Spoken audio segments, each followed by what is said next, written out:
Today, Bitcoin starts the week in the green as it looks to recover from last week's pullback. Former New York Governor Andrew Cuomo takes a crypto-friendly tone in his bid for New York City mayor. And Olivia Santarelli of Gemini breaks down the company's new Solana-focused credit card.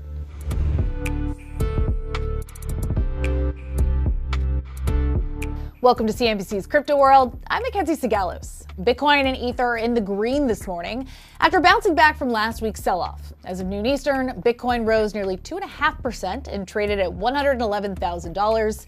Ether gained a little more than 0.5% and crossed the $4,000 mark. But Solana Sol token, that was in the red, dipping to $190. Now, Skybridge Capital's Anthony Scaramucci joined Squawk Box this morning to talk about Bitcoin's recent moves, and he said that much of the selling pressure that we've seen in recent days came from long-time holders. If you were a long-term holder of Bitcoin, you bought it 10 years ago, you get to the $100,000 number, a lot of guys look at that and say, okay, that was my number. Someday, if Bitcoin ever gets to 100,000, I'm going to liquefy Bitcoin and diversify it into other things. And so you're seeing a rotation now from those OG whales into what I think are longer-term institutional hands. Okay, let's talk about the top stories. Former New York Governor and independent New York City mayoral candidate Andrew Cuomo unveiled a plan to advance the city as a crypto hub. Cuomo yesterday announced that he would establish a chief innovation officer position focused on emerging technologies. Now, as part of the plan, the role would work closely with a council made up of 3 advisory committees: AI, biotech, and then crypto. According to the press release, the Crypto Advisory Committee would explore replacing, quote, outdated regulations with a modern framework that protects consumers and encourages responsible innovation. We reached out to Democratic candidate Zohran Mamdani, but didn't immediately hear back. Next, Coinbase is one of many companies affected by today's Amazon Web Services outage. The crypto exchange's support team took to X this morning, saying that they are aware that many users are unable to access the platform due to the outage and ensured that all funds are safe. Subsequent updates mentioned some services were recovering. However, some older asset transfer requests were still pending. Coinbase is just one of many major brands facing headaches after an Amazon data center in Virginia reported the outage around 3 a.m. Eastern Time. As of noon, shares of Coinbase were actually up 4.3% to start the week. All right, for our main story, crypto platform Gemini is launching a new credit card that earns up to 4.5% back in the form of the Solana Sol token. Now, this joins the company's other credit card offerings, which reward users with Bitcoin and XRP. I spoke with Gemini's Olivia Santarelli about the offerings and the company's global expansion. So Gemini is launching a new addition to its crypto credit cards. This new card is focused on Solana and will let customers earn up to 4% back in its native token called Sol, then stake those rewards automatically. Talk to me about this new product and why the Sol token was the choice for your next credit card offering. Hi. Yes, we're super excited to launch the Solana edition of the Gemini credit card today. It's a really fun new design that sort of plays into the Solana ecosystem colors. And with that, we're also launching auto staking. So customers who have the Solana credit card or any of the Gemini credit cards can auto stake their Solana rewards as well. So it's really exciting to be able to earn up to 4% back in Solana and then also be able to stake them and earn even more.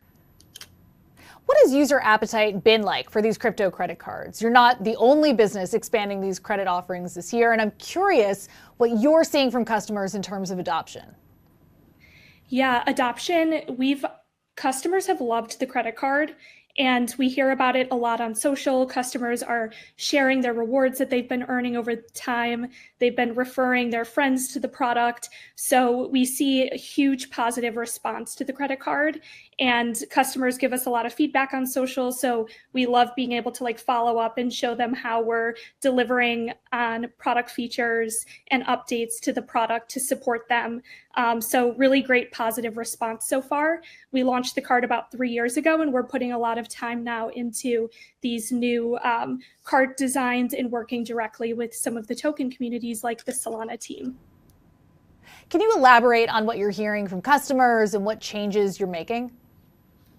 Yeah, so we launched a referral offer, so you can earn $50 back every time you refer a customer, a friend, and they're approved. So that's one that customers really love.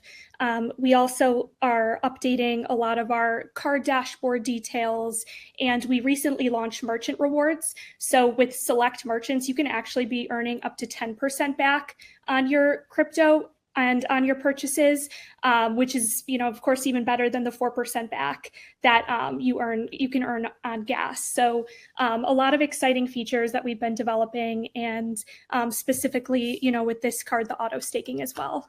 Now, obviously, credit card rewards are a major driver of adoption. Traditional players like American Express, JPMorgan Chase, and others lure in customers with perks and point deals. How do you compete with those, especially for customers who may be newer to crypto? Yeah, this card I think is really perfect for customers who are new to crypto. It's really a great way to earn passively. So you don't have to be looking at the price of Bitcoin or trading actively. You can just be earning Bitcoin back or Solana or 70 other cryptos on every purchase. So every coffee that you get, every time you're at the gas station, you're earning crypto back. And so we see this as a really great way for customers who are considering crypto, sort of the crypto curious crowd, to actually start investing in crypto passively. And so we've seen a ton of support from customers who are just getting into the ecosystem. And our card has no annual fee, no foreign transaction fees. You don't have to have a membership fee. So we really see our product as differentiated in that way. Now, pivoting to some other news from Gemini, earlier this month you announced an expansion into Australia, including direct trading and a new lead for the region. Why was that the next stop for you, and what's the Australian market like for crypto? Yeah, we're super excited about our Australia expansion, and we have a growing team in the region. So really see this as a natural next step in our expansion efforts, along with some countries in Europe as well. Okay, that's all for Crypto World today, but we'll be back again tomorrow, and we'll see you then.